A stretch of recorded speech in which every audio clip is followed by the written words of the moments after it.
ეხლა რაც შეეხება მედიას, იგივე შუქზე განვიხილოთ, ხო, ამ ორმაგი გაგების შუქზე. შრომელთა აზრის გამოთქმის ნამდვილი თავისუფლების უზრუნველსაყოფად რესპუბლიკა ათავისუფლებს ბეჭდვით სიტყვას კაპიტალისაგან. და აძლევს მუშათა კლასს და მშრომელ გლეხობას ყოველგვარ ტექნიკურ და მატერიალურ საშუალებას ბეჭდვითი ნაწარმოების გამოსაცემად და უზრუნველყოფს მისი გავრცელების თავისუფლებას რესპუბლიკაში. რამდენიმე გასაღები სიტყვა არის აქ, რა, ანუ სიტყვა, რომლითაც შეგვიძლია ნამდვილი აზრის მივწვდეთ, შევახოთ, კარი. ათავისუფლებს ბეჭდვით სიტყვას. რეალურად რას კაპიტალისაგან.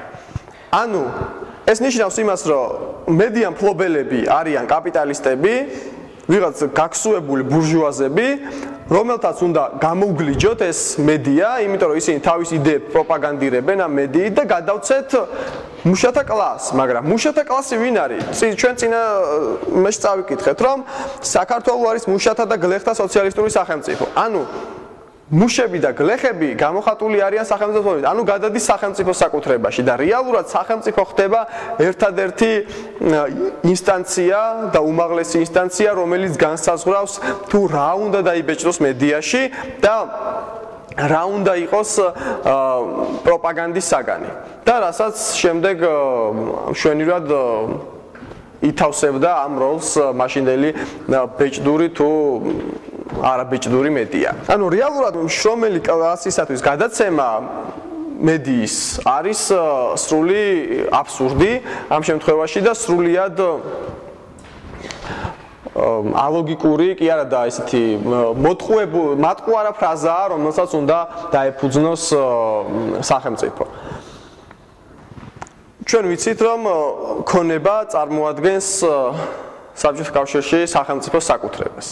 და საბჭოთა კავშირი იბრძვის იმისათვის და სოციალისტური წყობა იბრძვის იმისათვის, რომ ხალხის სიმდიდრე გადაეცეს ხალხს, ანუ გადაეცეს სახელმწიფოს. ანუ საკუთრება არ არსებობს და საკუთრების უფლება ხოთოში ძალიან საინტერესო უფლებაა. ის პრინციპში არის ერთ-ერთი იმ უფლებათაგან, რომელიც ჩვენ შეგვიძლია მატერიალურად აღვიქვათ. ვთქვათ, შეგვიძლია ჩვენ რასაც ვთქვათ ღირსებისგან, იგივე გამოხატვის თავისუფლებისგან, რელიგიის თავისუფლებას ამ ნაკლები ხარისხი ახასიათებს სიმკვეთრის და ნიშნულობის, ესე ვთქვათ, სოციალური განვითარების დონეზე, ანუ ადამიანის სოციალური მოთხოვნილებების დონეზე, ხო? საკუთრება არის ძალიან ცალსახარო, ეს ფანქარიმე მაქვს. ახლა მაქვს თუ არა ღირსების უფლება, ახლა ეს ცოტა ძნელი დასანახია სხვისთვის. და ძალიან საინტერესოა სხვათა შორის ლიბერალური აზროვნების ერთ-ერთი ფუძემდებელი ჟან-ჟაკ რუსო თავის ერთ-ერთ ნაშრომს იწყებს ესეთი ფრაზით, რომ ჭეშმარიტად სამოქალაქო საზოგადოების ფუძემდებელი იყო ის, ვინც ტერიტორია შემოღობა საკუთარი სახლის გარშემო, თქვა, დაიჯერა და სხვასაც დააჯერა, რომ ეს ჩემი საკუთრება არისო.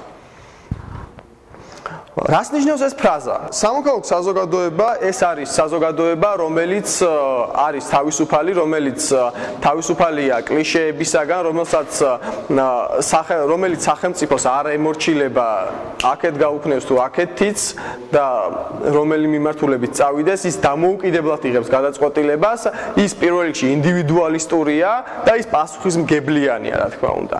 და საკუთრების უფლება სწორედ აი ამ ინდივიდუალიზმს და პასუხისმგებლობას აკისრებს ადამიანს.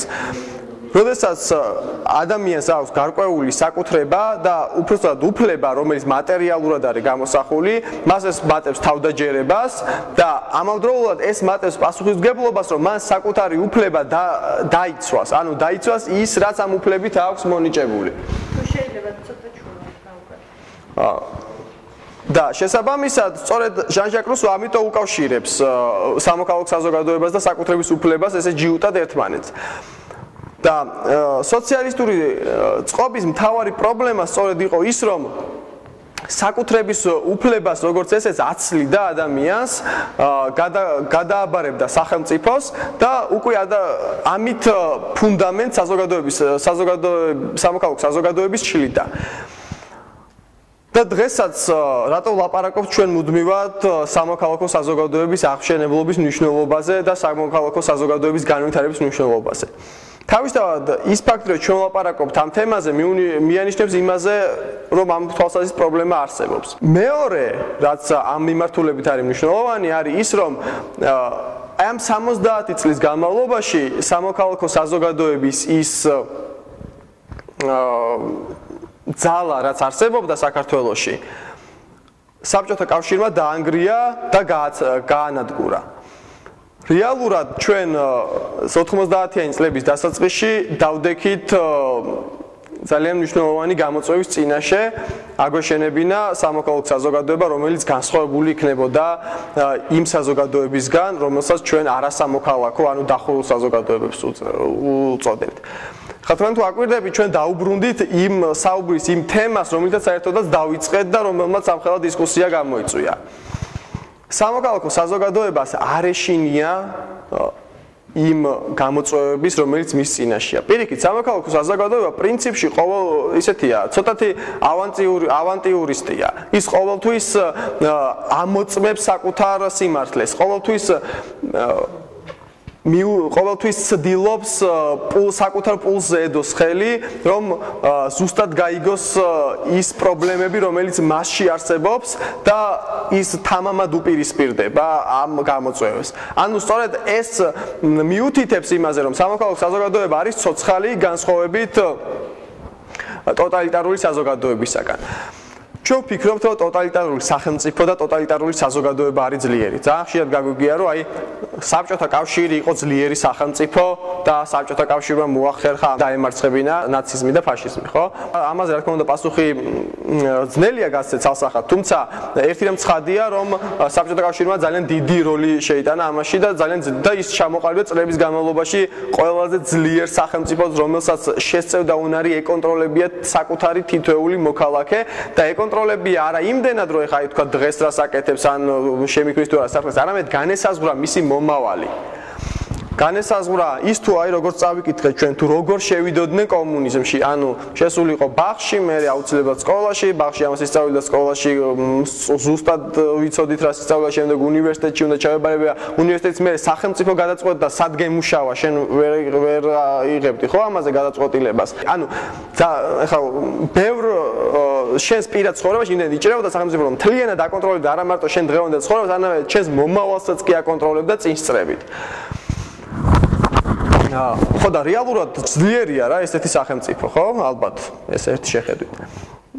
ხოლო მეორე მხრივ ჩვენ ძალიან ხშირად გაგვიღია ის რომ რაც უფრო შეკრულია საზოგადოება, რაც უფრო შეკრულია სოციალური ჯგუფი, ის უფრო ძლიერია, ის იცავს საკუთარ თავს შემოტევებისგან, იქ ამბობს რომ ჩვენ უნდა დავიცვათ რაღაც ქალიშვილობის ინსტიტუტი მაგალითად, ან ჩვენ უნდა დავიცვათ ჩვენი ოჯახები, რომ გვართმევენ რელიგიას და ასე შემდეგ და ჩვენ ეს კონსოლიდირება უნდა გავაკეთოთ და რა თქმა უნდა ძლიერია საზოგადოება, რომელიც ამ ყველაფერს ახერხებს. და არ უშვებს სხვას, მაგრამ მოდით ახლა მეორე მხრიდან შევხედოთ ამ მნიშვნელოვან მოვლენას და ამით დავასრულებ თქვენს აღარ შეგაწყენ თავს. სახელმწიფო, რომელსაც სჭირდება საკუთარი თითოეული მოქალაქის კონტროლი. სახელმწიფო, რომელიც არ აენდობა საკუთარ მოქალაქეებს. და რეალურად სახელმწიფო რა არის? ხო, სახელმწიფო ეს არის ჩვენი სოციალური თანხმობა, სოციალური ხელშეკრულება იმაზე, რომ ჩვენ ერთად ახლა შევიკრიბეთ და მოდით ახლა ერთად ვიცხოვროთ და ერთად გადავჭრათ ჩვენი პრობლემები, რომელიც საერთო ან შესაძლოა საერთო გახდეს ოდესღაც, ხო? და ანუ ჩვენი თანხმობა სახელმწიფო დგას ჩვენს თანხმობაზე, მაგრამ ტოტალიტარიზმში სახელმწიფო დგას შიშზე და არა თანხმობაზე. საზოგადოება, რომელიც ტოტალიტარულია და თავს იცავს და არ უშვებს მასში საკუთარ თავში განსხვავებულის წარმოშობის ან მასში განსხვავებული შემოსვლის უფლებას, ის რეალურად შიშარა საზოგადოებაა. ის რეალურად სუსტია, იმიტომ რომ ეშინია საკუთარი უძლურების.